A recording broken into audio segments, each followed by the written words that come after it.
I was thinking earlier about players that really need a move this summer to rejuvenate their career. Maybe players that need to force through a move. The first one that came into my head, Harry Maguire. What do you think for Harry Maguire? Do you think he should stick about at Man United, being that he's actually still officially club captain? Or do you think he needs to move on now and get first-team football somewhere else in the Premier League? 100% I agree. I think before he went to Man United, in his Leicester days, everyone was raving about him. And he's gone to Man United and he's been mercilessly exposed. He's not a very good centre-half, in my opinion. However, when you're playing as badly as he is at the moment, his confidence is battered. Yeah. He needs a fresh challenge. As club captain, to only start 8 out of a possible 33 matches you're available for. Yeah, that tells you a lot. It tells you, one, that the manager don't trust you. No. You're just playing when they need to plug a gap that can't be plugged anywhere else. So yeah, he needs to look at himself and say, right, where's my next challenge? I think he's going to have to drop down in terms of the kind of clubs that he's looking at. Premier League still? No, still a Premier League, but I'm talking about, you can't be looking at going to, I don't know, Brighton. That was one of the ones I was going to suggest, though, was Brighton, because I look at the style of play and I look at the fact. Listen, Harry Maguire is actually all right with the ball at his feet. What he's not good at is he gets turned easy. Yeah. And when he's put under pressure, he backs himself a little bit too much. Yeah. But I do think in the right system, you could get a good player there. I think a Brighton, a Tottenham, a West Ham, maybe. Yeah, I mean, West Ham would probably do all right. I mean, they could, Kurt Zuma's always getting injured for West Ham, so why not there? But yeah, I mean, you kind of like your Fulham team, Brentford. Is he going to take the pay cut? Well, he's going to have to. Or he does what Phil Jones does and just sits there and just picks up coin. A Chelsea player, Winston Bogard, wasn't it? He just 30 years old now Maguire, like. But this is what he does. does. Go and play. And as well, the other thing as well is, if he just sits there like Phil Jones, if I'm Maguire, do you know what's most important to me now? Playing. England. You're playing for England. Southgate, as long as he's in a job and you get a couple of minutes here and there, he'll pick you. Yeah. So I'm saying, mate, if that's my thing, and you know what? This is the thing with Maguire, yeah? A player has an awful season and you go, yeah, well, write them off, their shit. With Maguire, there's always that what if thing, because you look at him every couple of months, come out and play for England. He has a bad game every now and again, yeah? He's no John Stones alongside him, but for the most part, you look at him and you go, looks half decent in that England system. And it's not as easy as just going, oh yeah, he's only good in a 5 at the back, but not a 4, because he plays a 4 for England quite a lot of the time now, and he looks half decent. Listen, I ain't saying he's a world beater. I know that sometimes because we expect little of someone, and when they do all right, you go, quite fucking done well. And it's they didn't do well, they've done all right, because we don't expect that much of them. But I do think that if you look at him for England, there's absolutely no doubt whatsoever that you go, oh, it's a Premier League centre-half. Like, it's definitely a Premier League centre-back, you know what I mean? Yeah, I mean, we kind of touched on this before when we've spoken. I mean, in terms of the systems and the philosophies and styles of play and all that kind of stuff. I think when he was at Leicester, the way that Leicester used to play, obviously when they won the league and they had like Wes Morgan at the back and stuff like that, I think they used to sit a little deeper.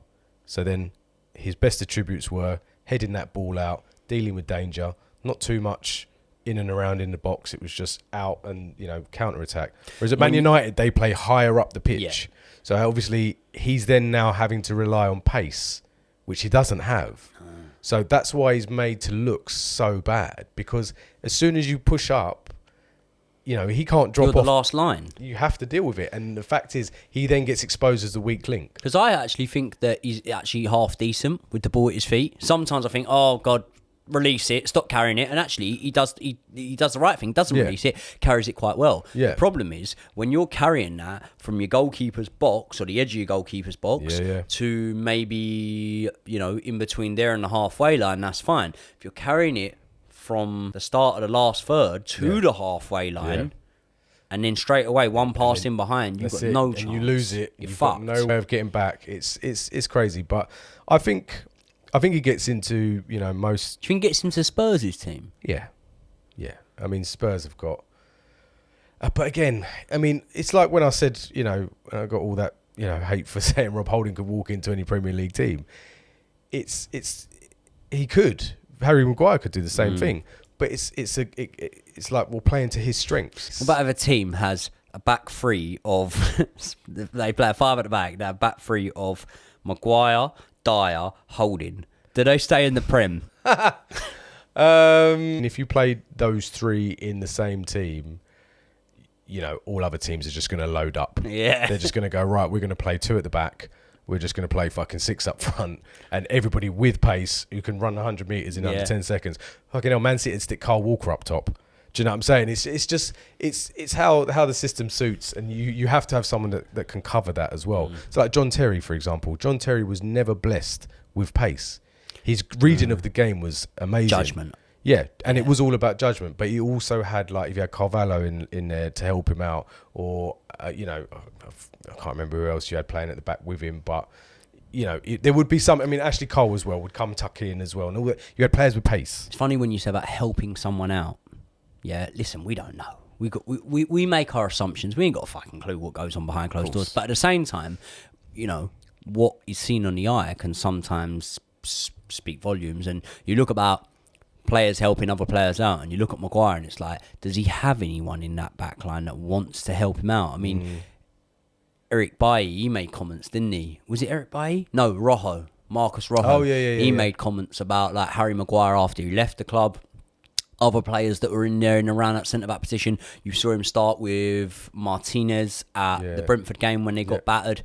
And it's not really like that sort of vibe where players are like, yeah, I want to help Maguire out, whatever. I think players in the same team as him see him as a bit of a liability, didn't they? Yeah, but it's the same way if players want a manager out. If enough of them and they're clicky enough and whatever, and they group together, well, if we just make him fucking look shit, they'll have to get rid of him. We'll have to get someone else in. I think that's what's going on. I think so. I mean, look, everyone wants to think of it as like football's this, you know, super elite, you know, everyone's super professional. They're just a bunch of fucking big kids who want to play football. And they'll act like kids as well. If you don't like someone, you're like, I'll fucking play with this geezer again. Like, do you know what? I ain't running. If it goes in behind, he can fucking do it. Yeah. And that's how it is. You just be like, right, go on in. And then, you know, they leave him high and dry. If you had to put your money on it now, any chance of a redemption arc for Harry Maguire at Man United or at another Premier League club? I think at another Premier League club, I think Ten Hag's made it quite clear that if Harry Maguire stays, he's only going to be off the bench. Yeah.